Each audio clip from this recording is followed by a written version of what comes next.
Hello to all and assalamu alaikum. Abdullah Zbaid here, and what a pleasure it is to have the guest you see on your screen all the way from Canada, none other than UAE Warriors featherweight title contender, Jesse Big Cat Arnett. Jesse, it's so good to have you with us. How are you, man?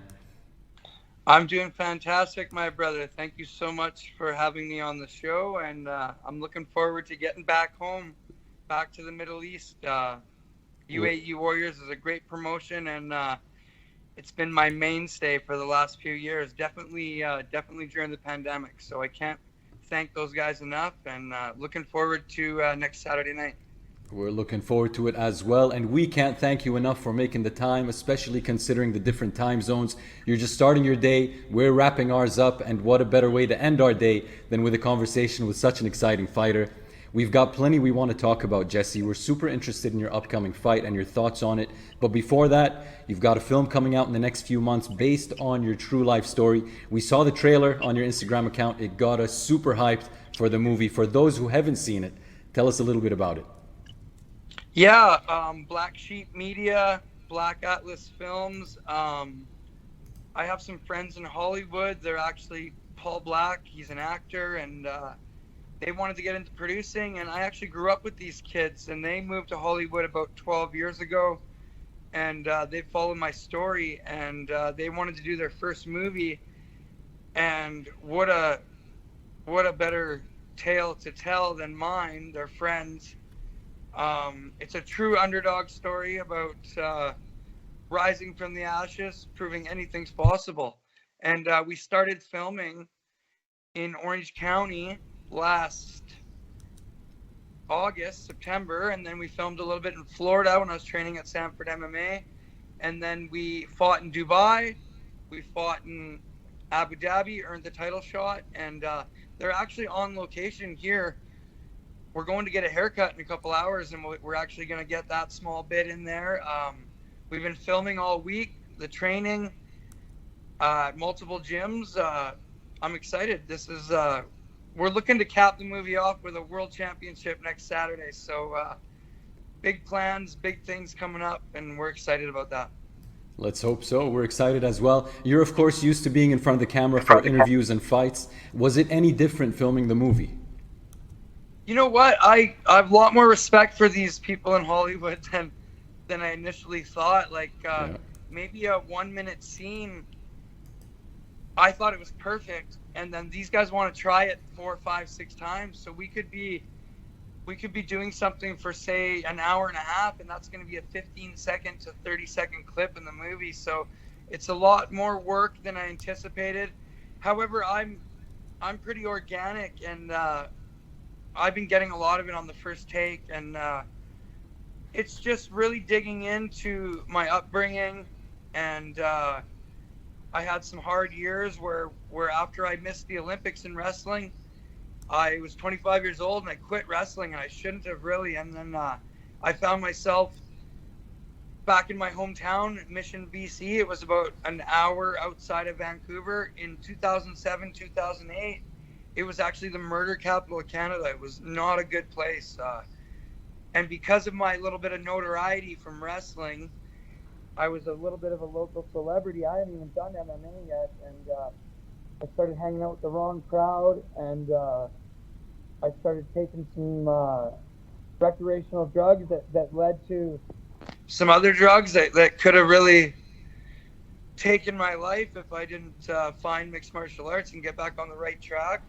But the movie's going to be great, and like I mentioned, it's a true underdog story about rising from the ashes, proving anything's possible. Definitely inspirational. We saw the trailer, very well made. It really made us want to see the movie as soon as it's out. It also touches on some sensitive subjects, some of which you mentioned, difficult parts of your past. You mentioned in the trailer growing up in 6 or 7 different homes, I believe, at one point even a foster home with your mother, growing up without a father around. The movie also touches on, as you said, abuse and drug addiction. I'm sure a ton of people will be inspired by the story.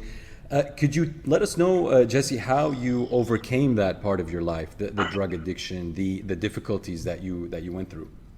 Yes, my mother actually grew up in a foster home, and I was in that foster home with her, and it was the 80s, like, so it wasn't regulated like it was today. And to be honest, the people in charge of the foster home, they were just taking these kids in to get money from the government, right? So we didn't have the best upbringing, but my mom was such a strong lady, and she got us through that. We ended up moving down to the Lower Mainland from Kamloops. You said you were from Richmond, so you have a small idea about British Columbia. So that's when we met my, I never met my real dad. He actually paced away from the foster home, and then I never got a chance to meet him. He left when I was like under 1 year old. And then I never heard or seen from him again. My mom remarried with my brothers, who are my best friends, Dustin and Cody. They're 7 years younger than me. And we moved down to Vancouver. But he wasn't the best guy either, you know. But my mom was just trying to escape this this upbringing that we had. Yeah, I remember having, like, when my brothers were born, like, we were living in a motel, maybe always moving from house to house. But I was too young to really understand what was going on. Finally, fast forward a couple years, I found a good group of friends in elementary school, the Steppages, and I got around some good people, and then I started getting into sports, man. When I was young, I played everything: football, hockey, basketball, and then in grade 8, I found wrestling, and believe it or not, I thought it was tryouts for the WWF, because we heard it on the intercom, right? And like, this was the 90s, 96, 97. This was when the Monday Night Wars were going on. This was probably the most popular time in sports entertainment. And then I found out those singlets you had to wear in wrestling, and it was 1997, 98, so they weren't long yet. They were the high cut ones.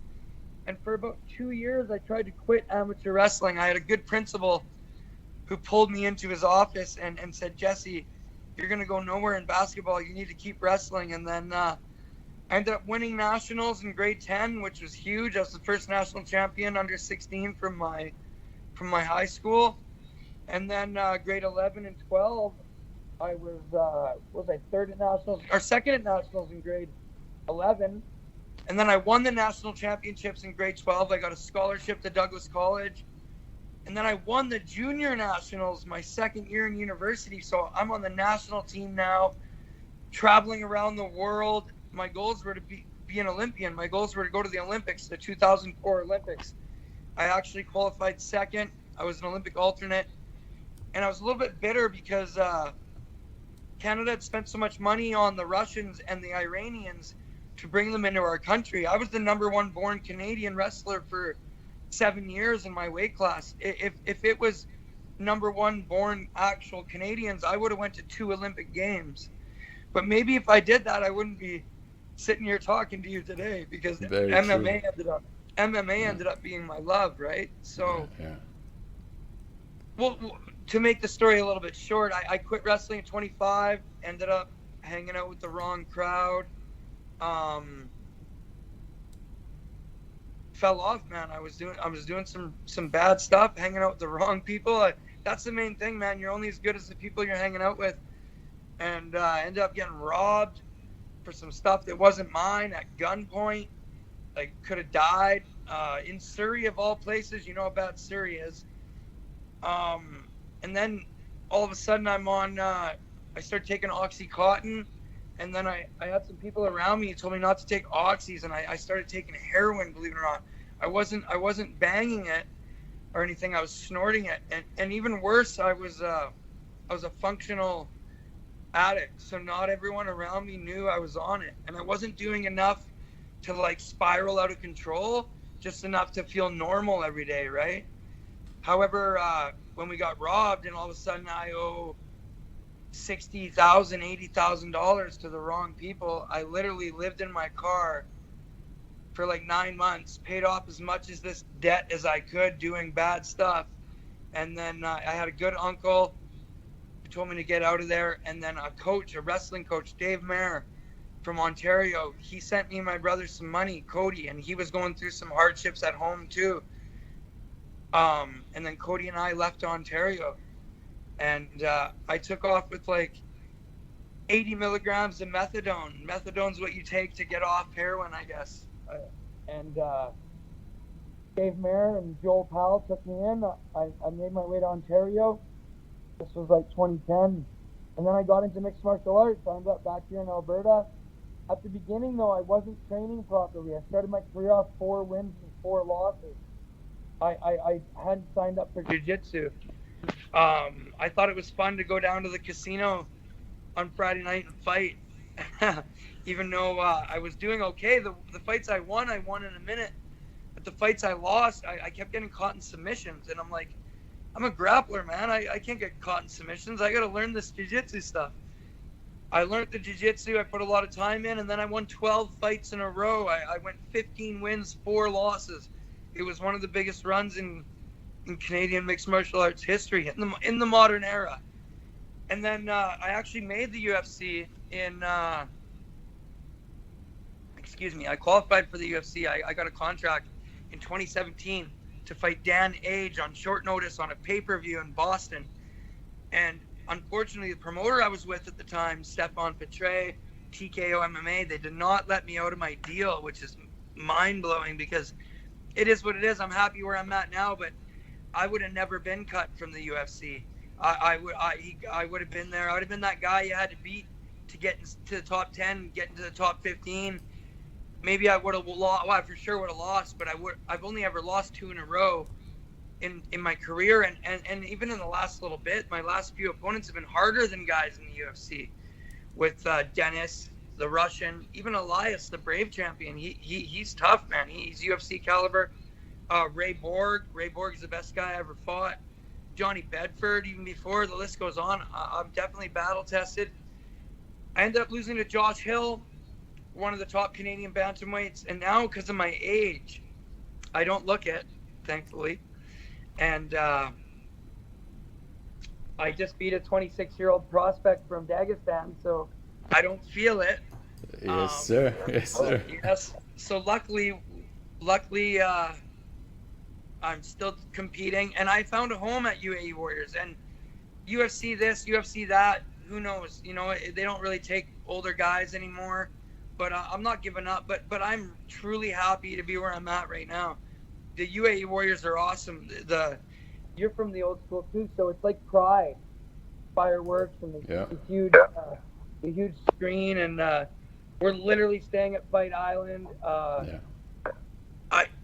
It sucked going to bantamweight. The buffet there is amazing, and I'm even gonna end up making a weight cut out of this one, so I'm not gonna be getting too much of that buffet either. But can't say enough good things about UAE. And Fuad Darwish and Ryan and my management, Marcelo, Rizvan, and having Black Sheep Media and the crew, Black Atlas Films, come out there. This is our 3rd trip to the Middle East, and the UAE Warriors are on board with the production, and they've been helping us in every way with the movie. And it's kind of fitting because I am a modern day warrior. That name wasn't taken for the movie, and now we are fighting with the UAE Warriors in the Middle East. So I don't know if we could have been as prominent with the movie if I were to be fighting in the UFC. So we're getting a lot of hype. Even my friends have some big connections in Hollywood, and even Mark Wahlberg's people and Sylvester Stallone's people. Wow. Yeah, big names, and my buddies, my friends are on this like crazy, and we're just looking for the right people and the right funding, and everybody likes a true comeback story. So even losing that first fight to Peter Yan's training partner back in Paris, fighting championships, and then coming back and beating an even better Russian on paper, it's kind of like my life, right? So you couldn't tell the movie any better. And now we get to go back there in 10 days and fight for a legit world championship. You know, I can validate my career. I will validate my career, and I already have. I'm like your favorite fighter's fighter. Like, all my peers respect me, and that's big for me. Definitely, Jesse. And you know what? All that you went through made you stronger and into the warrior you are today. Truly a modern day warrior. Big respect to you. There it is. Big respect to you for sharing everything that you have with us and in the movie. I'm sure so many people will be inspired to lead better lives because of it. God bless you, brother, and thank you. Let's talk a little bit about your upcoming fight. You're coming all the way to the Middle East to fight one of the region's own, the royal fighter, as they call him, Ali Al-Qaisi, a fan favorite here with a 12-5 record, fought in Brave Combat Federation, the UFC, Titan FC, where he was a champion, and now UAE Warriors, where he is the current featherweight champion. He's got some experience. He's been around. You've also got a ton of experience and some gold in your past, a wrestling champion, as you said, two-time Hard Knocks world champion. Tell us where you believe you've got the edge to add the UAE Warriors title to your list of achievements by the end of the night. Yeah, like you mentioned, Ali Akasi. How do you say his name? Akasi? Qaisi. Akasi. So, I call him the Qaisi. royal fighter. I like him. He's durable and he's fun and he's a gamer. And right when he fights, about 300 Jordanians come into the stadium and it gets really, really loud. And it's a good time, man. And I remember the morning I was eating breakfast by myself and Ali came up to me and how do you say it? He was all happy that I beat the Russian. And it just worked out, man. The fight he's fighting, I have nothing but respect for this guy. But he's durable. He's been in there. The best guy he's ever fought was Tony Kelly, I think. And he was in on that fight. He got caught in that triangle early in the fight for it was just a weird fight, you know? Yeah. And then his other fight in the UFC, I thought he won. Mm-hmm. So he had some close fights there. Yeah. His biggest thing is he's durable. I'm better than him everywhere. I'm faster. I'm a better boxer. I'm a better kickboxer. I have better grappling than him, and I'm a better wrestler than him. But all it takes in this sport is to close your eyes and throw your hands over your head, and you can knock anybody out. So of course. You must respect all your opponents. I have a good team behind me. We have a strong game plan. I'm looking to finish him. I'm looking to finish him, but this could go all 5 rounds. Like I mentioned, he's durable. Yeah. He's very popular in the region. I'm so excited to share the main event with him. And again, I was in the main event with Ray Borg 1 year ago. I've been in the main event with Johnny Bedford. This isn't my first rodeo. I fought more guys inside the top 30 than he has. Mm-hmm. I don't care. Tony Kelly's a good fighter, but I'm not Tony Kelly. I am the hardest fight he's ever had, and it's by a long shot. And he's going to find out in the first round that I have big power for the division. And we have hand grenades, and lately we've been learning how to use them. So Jesse, it's interesting. You said, he's a durable fighter. He is no quitter by any means. He's lost one fight only by submission, 4 by decision. Yeah. I was gonna ask you. I mean, you said you see yourself finishing it. Do you not believe that grinding it out and pushing him hard will be the key to winning by decision? Possibly, you do see yourself finishing it. Yeah. Sorry to interrupt you. There's a 75-80% chance this goes all 5 rounds and I win every single one of them, 10-9 on the cards. But the way I've been performing in the gym right now, I'm coming up a weight class. This is the weight class I'm supposed to be in. I'm hitting like a truck right now. We cleaned up some stuff where I was swinging wild before, and you can't ever take the scrapper out of me because that's what's got me to the dance. But I feel if I land clean, when I land clean, I can put him out, at least drop him, get on top of him, finish him ground and pound. That last fighter was dropping him with low volume and left hands, and he got dropped a couple times on that. And I'm not that last guy, like I mentioned, by a long shot. I'm the biggest puncher he's ever been in there with. I'm the best wrestler he's ever been in there with. I'm the best grappler he's ever been in there with. And next Saturday night, I finished the Royal Fighter. That's a big feather in my cap because, like you said, he's only been caught once. And he's not afraid to put his neck out there. He's not afraid to shoot a double leg and fight out of a guillotine. Let's see if he can fight it. Yeah. He's not at all. Let's see if he can fight out of my guillotine. Let's see if he can take my left hand. The plan is to break him down with my front hand and stay very patient in the first round. and then look to open up in the second or third. He also tends to get better as the fight goes. I tend to get better as the fight goes. On paper, and for the crowd and for everybody watching on Fight Pass, this is a true main event fight. This is going to be great.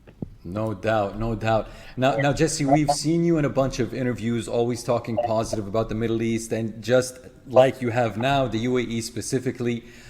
Has it at any point, though, when those hundreds of Jordanians, as you mentioned, are screaming and cheering, has it ever at any point felt like you're coming into enemy territory, especially when you're fighting someone like Ali, who's so beloved in this region? We're gonna find out next Saturday, because I'm often fighting a Russian, or for some reason they weren't too. I was getting more cheers than Elias, but you got to remember too, we've been fighting nonstop over there during the pandemic. There's been low crowds, there's been PCR testing, vaccinations, all this to get in. So the biggest crowd we had so far was last time against the Russian, and I definitely won the crowd over. Yeah. I wasn't supposed to win that one on paper. So, and like my life, everybody likes an underdog story. So I got quite the fan base over there. I remember hearing Jesse chants, Big Cat chants from the outside, and I got a lot of friends and fans over there. But you know what? I don't mind being the bad guy. I like it. I like the boos, and mark my words, by the end of the fight, I will win his fans over also. I have nothing but respect for this man. I'm a 30-fight veteran. We'll do our talking in the ring. You know what I mean? I love the mental warfare, and I do what I do, but I have nothing but respect for him. I have nothing but respect for his nation. I have nothing but respect for the whole region, and I'm thankful and blessed to be finishing my career and having a wonderful career over here at the UAE Warriors. We're really looking forward to it, Jesse. You've always got a home here in the Middle East, regardless who's rooting for you or not. Now, before we sign off, there's another event that I'd love to hear your thoughts on. In the Middle East, it'll be the morning after your fight, so the 3rd of July, a stacked card at UFC 276. If we were to talk about the whole event, we'd need to do another full interview. So can we just get your thoughts on Adesanya versus Cannonier? That's an interesting fight, because Cannonier's gonna, Adesanya's gonna give him the chance. They're gonna fight on the feet the whole time, right? I'm not sure about Cannonier's wrestling. Is he a good wrestler? Strong, obviously. Yeah, strong guy. I'm not sure about the wrestling either, honestly. He can defend some of it. The offense, I'm not sure how strong he is in that. But these guys will definitely want to stand up. I think with Cannonier's power as well, I think he's going to want to try to catch Izzy. Sorry, I'm losing you. I think your hand's on the mic. Sorry. I like both guys. I guess. Yep. I'm not. Don't tell too many people, but I seriously don't watch a lot of UFC. I watch the big fights. I guess this is a big fight. Is it on pay-per-view? Yeah, it's on pay-per-view. 3 big fights. You've also got Volkanovski and Holloway. Their third fight. Yeah. Their third time. And then this whole card is stacked from top to bottom. Well, I will definitely be watching that. I didn't realize Volkanovski was up. But I'm going to go with Cannonier. I want the guy who's not supposed to win. So. Yeah. Oh, he's rooting for the underdog? Yeah, I have to, right? Yeah. Jesse, my friend, it's been a pleasure speaking with you, and we will definitely be doing this again soon. Until then, all the best in your fight, brother. Wishing you safety and health all the way from Kuwait, and we can't wait to meet you in person in Abu Dhabi. Much love, my brother. Thank you so much for having me on the show. Thank you, my man.